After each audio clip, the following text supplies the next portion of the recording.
معروف YouTuber Recep but پر عدالت میں مبینہ طور پر وکلاء نے وحشیانہ تشدد کیا۔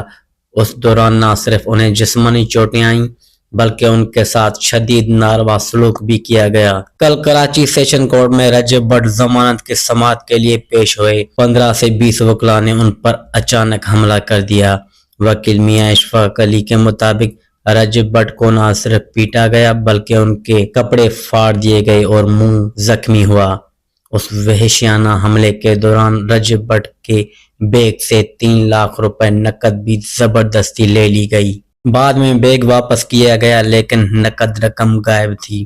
وکیل نے مزید بتایا کہ رجب بٹ کو قتل کی دھمکیاں بھی دی گئیں اور یہ واقعہ دیکھنے والے کے لیے انتہائی ہولناک لمحہ تھا۔ وکلاء کا موقف ہے کہ رجب بٹ نے پچھلی ویڈیوز میں ان کے خلاف غیر مناسب اور توہین آمیز الفاظ استعمال کیے جس کی بنیاد پر انہوں نے احتجاج کیا۔ تاہم یہ حملہ نہ صرف قانونی حدود سے تجاوز ہے بلکہ ایک شہری پر وحشیانہ تشدد کی مثال بھی ہے۔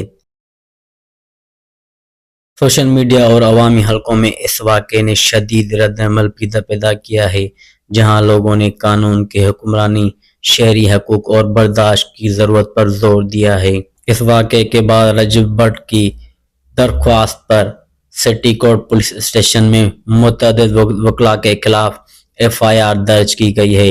وکلاء کا کہنا ہے کہ رجب بٹ نے اپنی پچھلی عدالت کی ویڈیو میں ان کے خلاف غیر مناسب یا تہمت آمیز الفاظ استعمال کیے جس پر انہوں نے احتجاج کیا اور مقدمہ درج کیا۔